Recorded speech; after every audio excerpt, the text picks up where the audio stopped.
Magandang araw po. Pag-asa Weather Update.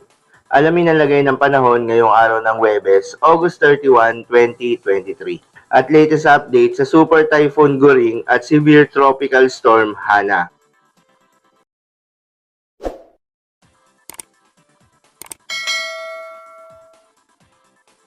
Meron pa rin tayong update regarding po sa ating minomonitor na si Severe Tropical Storm Hana with international name na Haikui.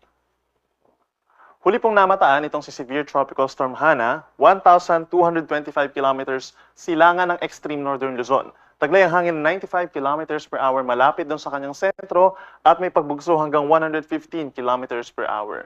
Kumikilos naman ito west-northwest sa bilis na 20 kilometers per hour. Samantala, yung ating minomonitor din na si Super Typhoon Goring with international name po na Saula, nakalabas na ng Philippine Area of Responsibility kahapon ng 7:50 p.m. So meron po tayong correction dyan. Huling namataan, kaninang alas 4 ng madaling araw, 335 kilometers, kanluran ng Itbayat sa Batanes. Malakas pa rin po ito kumpara dito kay Hana, nasa 195 kilometers per hour. Yung sustained winds niya malapit dun sa kanyang mata at may pagbugso hanggang 240 kilometers per hour. Kumikilos ito pa westward sa bilis din na 20 kilometers per hour. At base po sa pagtaya ng pag-asa, kikilos pa rin pakaliwa at patungo dito sa may southern China, maaaring matamaan directly po ang Hong Kong and Macau, yung ating mga kababayan po doon. Pinag-iingat na natin as early as now dahil possible lang masungit na panahon over the weekend. At itong si Bagyong Goring o si Bagyong Saula ay nag-enhance pa rin po ng southwest monsoon or habagat in many areas of Luzon, base na rin sa ating latest satellite animation. Ito naman po yung latest track regarding dito kay Severe Tropical Storm Hana. So kung mapapansin po nila, sa susunod na 4 na araw ay kikilos pahilagang kanluran or paangat na pakaliwa itong si Bagyong Hana. So nakikita natin within the next 24 hours ay kikilos ito, mananatili si Severe Tropical Storm. So by tomorrow morning, STS siya habang nasa may silangan ng Taiwan. Maring lumabas na rin ang Philippine Area of Responsibility bukas ng hapon or gabi patungo po dito sa may Ryukyu Islands, pagsapit po ng Friday hanggang Saturday. And then pagsapit ng Sabado, maring maging typhoon na po ito. Lumakas pa siya bilang isang typhoon habang nasa may East China Sea. Pagsapit po ng Linggo, lalapit pa siya dito sa may eastern portion ng mainland China, kung saan maring maglandfall nga ito at humina na eventually sa susunod po na Linggo. Base po sa ating track, kung mapapansin nila, meron tayong cone of probability. So ibig sabihin, maring bumaba pa ng bahagya or umangat ng bahagya yung track nitong si Bagyong Hana. So depende pa rin po, pag nagbago ito at bumaba ng bahagya, mas matatagalan itong mananatili sa ating area of responsibility, maring Sabado pa. Pero pag umangat ito ng bahagya ay maring mas mapaaga naman, as early as tomorrow morning ay lumabas na ito ng PAR. So lagi po magantabay sa ipapalabas na updates ng pag-asa.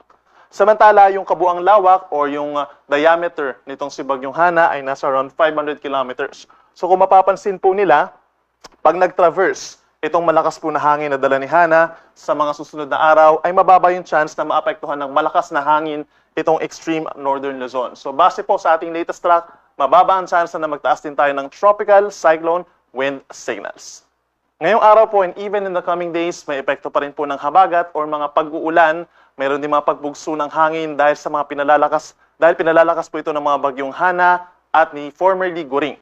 So asahan po natin ngayong araw, mataas ang tsansa pa rin ng mga pag-ulan over Metro Manila, Ilocos Region, Abra, Apayao, Benguet, Tarlac, Pampanga, Bulacan, and Calamian Islands. So nasa around 50 to 100 millimeters po yung dami ng ulan na posibleng mamagsak ngayong araw dahil po sa habagat.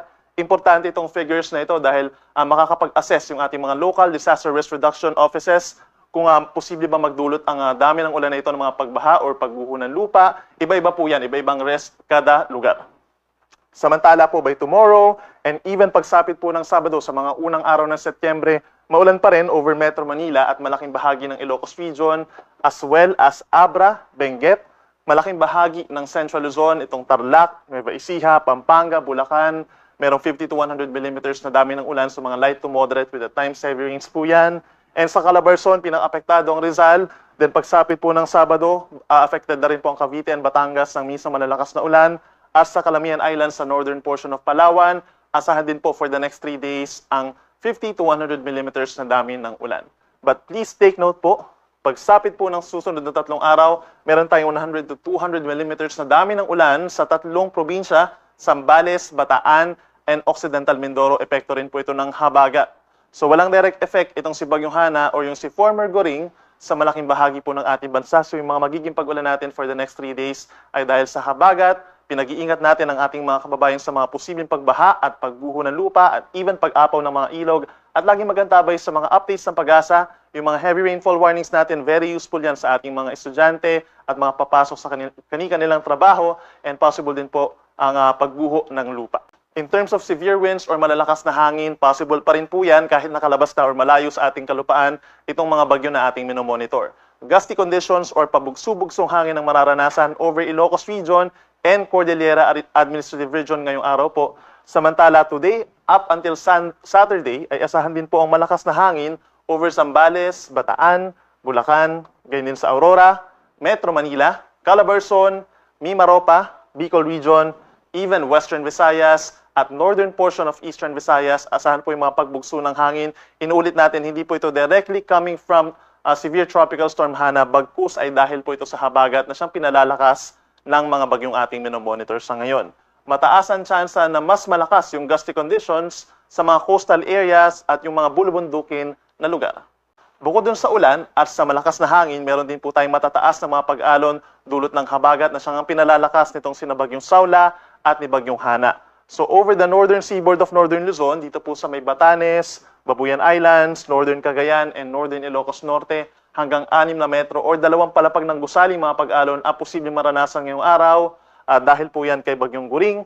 Samantala sa natitirang bahagi ng halos buong Luzon, except dito sa may parting central portion of Quezon, ganyan din sa malaking baybayin po ng Visayas, asahan naman yung 2.8 to 4.5 meters na taas ng mga pag-alon. So nasa 1.5 palapag ng gusali naman po mga pag-alon ito. At delikado rin ito para sa mga maliliit na sasakyang pandagat. So possible pa rin tayo na magkaroon ng mga sea travel suspensions ngayong araw. And in the coming days po, habang lumalapit itong si Bagyong Hana sa ating kalupaan, possible pa rin sa malaking baybayin po ng Luzon and Western Visayas ang maalon na karagatan. Ngayong araw po, asahan ang pinakamatataas na chance ng ulan dito sa may extreme northern Luzon, Ilocos Norte, Apayao, Batanes, and Cagayan. Cloudy skies with scattered to widespread rains and thunderstorms po yan, dulot ng trough or outer portion nitong si Super Typhoon Saula. Samantala dito sa Zambales, Bataan, and Occidental Mindoro, pinakamalalakas din po ang mga pag-ulan, dulot naman ng southwest monsoon. So mag-ingat po sa mga posibleng pagbaha or landslides at laging magantabay sa heavy rainfall warnings and rainfall advisories ng Pag-asa. Dito naman sa natitirang bahagi po ng Ilocos Region, dito rin po sa Abra, Benguet, Pampanga, Tarlac, Bulacan, Metro Manila, Cavite, and Batangas, asahan po yung paminsan-minsang malalakas na mga pag-ulan, dulot din po yan ng southwest monsoon. And in other areas of Luzon po, maliban na lamang sa Bicol Region kung saan nag-i-improve yung weather doon at meron na lamang mga isolated thunderstorms, sa ibang bahagi pa ng Luzon, asahan ng cloudy skies at meron din pong kalat-kalat na mga ulan and thunderstorms. Bahagyang epekto na rin po ng southwest monsoon.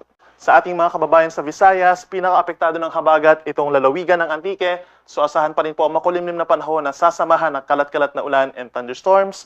But for the rest of Visayas, partly cloudy to cloudy skies. Minsan maaraw pa nga po dito sa may parting central and eastern portions. And mataas ang tsansa ng mga pulupulong ulan lamang or localized thunderstorms sa may western Visayas. Sa ating mga kababayan po sa Mindanao, asahan din pong mainit at maaninsangan na panahon, madalas maaraw in many areas of Mindanao, pagsapit po ng umaga hanggang tanghali, but then pagsapit po ng hapon hanggang gabi ay mataas ang tsansa ng mga pag-ulan over here in Zamboanga Peninsula, parts of Bangsamoro Region, Northern Mindanao, and Agusan del Sur. For the next 3 days, asahan pa rin pong epekto ng habagat, kahit makalabas na ng Philippine Area of Responsibility. Itong si Bagyong Hana, pagsapit bukas, and even hanggang sa susunod po na linggo, possible pa rin ang pag-enhance ng habagat dahil sa mga weather systems or weather disturbances sa labas ng Philippine Area of Responsibility. So for Metro Manila, occasional rains or paminsan-minsang malakas na ulan ang mararanasan pa rin hanggang sa mga unang araw ng Setyembre. So magdala po ng payong kung kinakailangan at lalabas ng bahay. Sa ating mga kababayan at mamamasyal po over Baguio City, for the next 2 days, asahan pa rin po ang bad weather or maulang panahon at asahan din po ang minsang malakas na mga ulan na posible pong magdulot ng mga pagguho ng lupa, hindi lang dito sa Benguet, kundi sa malaking bahagi ng Cordillera Region and Ilocos Region. Then pagsapit po ng Sunday, mag-i-improve ang weather doon, nagpapakita ang araw pero madalas pa rin ang mga pag-ulan tanghali hanggang gabi. Sa ating mga kababayan over Bicol Region, asahan naman ang bahagyang maulap at madalas maaraw na umaga hanggang tanghali. Sasamahan niya ng medyo mainit na temperatura hanggang 32 degrees Celsius. And then sa hapon hanggang sa gabi mataas ang tsansa ng mga pulupulong ulan na walang kinalaman sa anumang bagyo or low pressure area.